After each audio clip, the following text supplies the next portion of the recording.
And we're starting right where we left off in our last gameplay showcase, just outside Hogwarts, which I love that you can walk out of the castle after walking through everything and then just come out here and take off on your broom out into the open world. And Alan, I know that's something that you particularly like about Hogwarts Legacy too. Yeah, I'm a big fan of just being able to hop on the broom and, and go anywhere. There's something about kind of like the sensation of everything being open to you, and just I love the proximity that I can get to things. I love flying close to the ground, and I kind of wanted to talk about it just because I feel like the brooms are fun for me, not just because of all those feelings of exhilaration, but because they're not just I have a broom and it's done. I actually kind of like some of the mechanics in it. So you see in the lower right there's a meter there, and occasionally as Andrew's kind of flying up or flying down, you might notice it draining or not. And this isn't the present day where all the broom technology is well known and advanced and everything that we know and love. This is an earlier time where they're still trying to figure out, we're not at the 3000 yet. We're at the we're at the 11. So. Oh my goodness, I'm just so speechless right now because this is just so beautiful. The world just looks so. By the way, the broom, is that like the only one, or can you like upgrade that broom to go faster? Yeah, so we have a shop in Hogsmeade, actually a broom shop. And so that sells a variety of different brooms. And it was important to us that the player could customize themselves based on their own aesthetic. So they're purely cosmetic, but if you talk to the shopkeep and help him out, he'll actually sell upgrades. Yeah, and those upgrades will make it so that where normally the broom, you can only fly, you can only go at max speed. It's kind of like a turbo meter down there. You can only go at max speed without the meter going down, kind of closer to the ground. And as you raise into the air, you'll notice the meter drop. And so those upgrades will allow you to increase that distance from the ground. And the broom owner at the sporting goods store in Hogsmeade is trying to perfect the broom and get better at it and know it better. And you can participate that and get better and better brooms through that. I see. And I love that mechanic encourages you to actually explore the world and kind of stay close to the ground. It's not just a travel mechanic, point A to point B. You're not just flying high over everything, although it is beautiful, something I really love doing, but as well, there's lots to explore on the ground, and so kind of keeping you down at the ground level. And to me, it feels like it's got this kind of surfing vibe over the. Oh my God! Like I'm just like I want to snatch the controller from Andrew right now because I want to go to the mountaintop, I'm going to that forest and to that hamlet, or I don't know if that's how it's called. I think that's what it is. No, it's awesome. We're actually gonna land here, and I feel like that you call it a hamlet is just perfect, just because that's what we refer to it as, and so. We all know from lore that Hogsmeade is the only all-wizarding village within Britain, but we wanted other opportunities to kind of meet other characters out here and to kind of populate the landscape, so it's not just kind of, barren as you leave out this direction and that direction.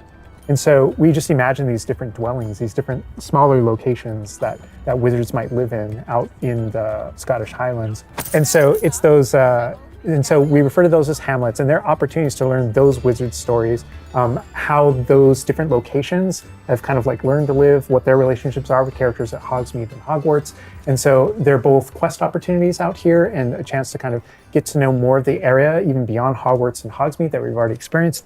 And you'll also notice on the mini-map, like lots of little icons, and each one of those represent gameplay in the hamlets that you can participate in, whether it's a vendor or different puzzles and challenges or different secrets that exist.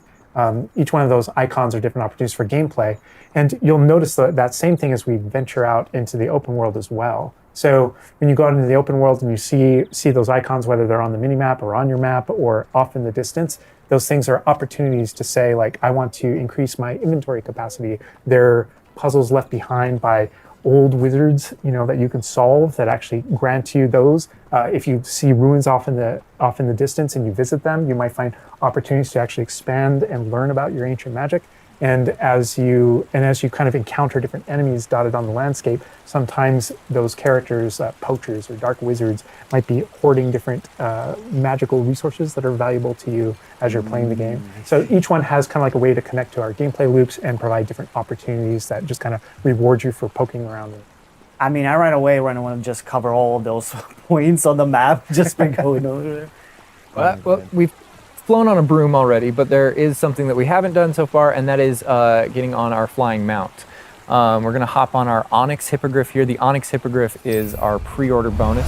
Oh my god, there he just like pops out of the the bag. Oh wait, you can use it as a horsey? I mean, a horse. I mean, that is a horse. Yeah, as a hippogriff, you can totally ride it like a ground mount, and you can lift off into the air. And we tried to make sure that each of those interactions, so the Broom's really good at reaching that top speed, at kind of traveling the world as quickly as possible. But sometimes it's really nice to get on the Hippogriff because of that ground speed or those transitions. And sometimes it just feels amazing just to be riding around on a Hippogriff. Look at it.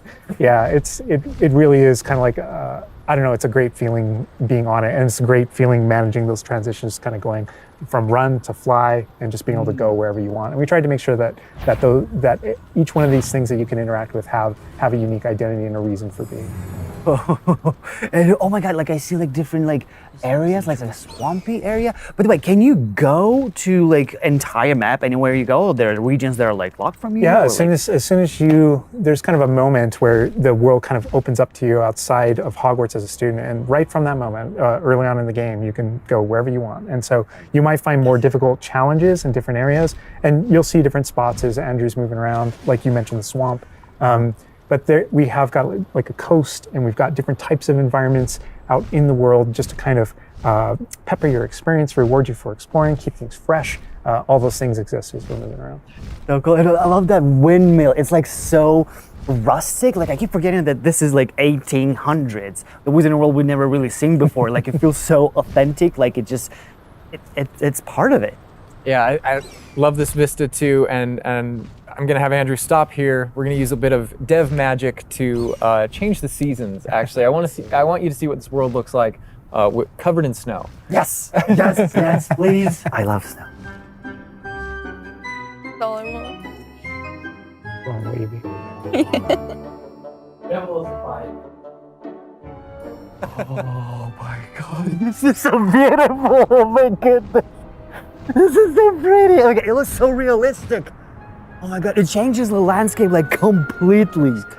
Oh my god, does it have like actual like gameplay impact, like impact on the gameplay, or does it like it's just the weather of Scotland?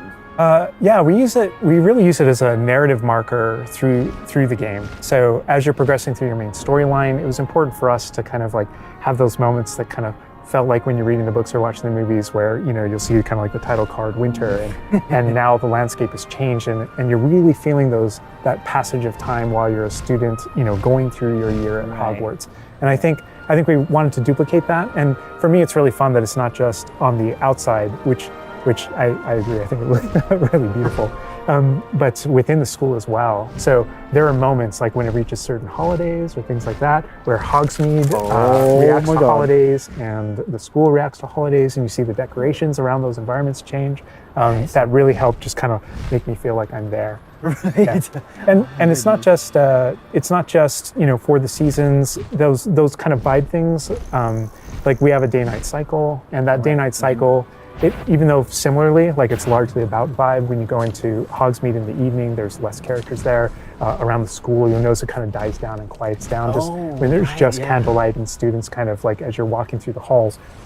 But in that day-night cycle is where we've kind of placed a few items where, you know, whether or not you can collect them or whether or not you can interact with them that are a little bit restricted by the day-night cycle.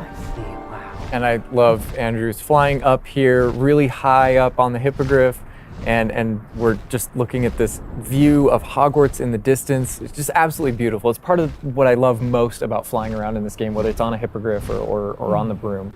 No, I mean, you talk about going anywhere and things that you can see in the distance, and that's one of my, I still can't get over, like, no matter, I play this so much, but I still can't get over the fact that I can see Hogwarts out there, and there's just something beautiful about knowing that all of the things inside of it, the classrooms, the students, the professors, all the places I can go, I can just fly my Hippogriff, land in the courtyard, enter the front doors, and just walk, you know, to the library, to class, or to greenhouse, or to my common room, that it's all contiguous and just kind of like one space is still exciting to me after all this time. mean, I'm I'm speechless right now. It's just absolutely beautiful. It's just, oh my god. As much as we want to spend a lot more time out here just flying around, experiencing the world, I think this is a great opportunity to switch over to combat. And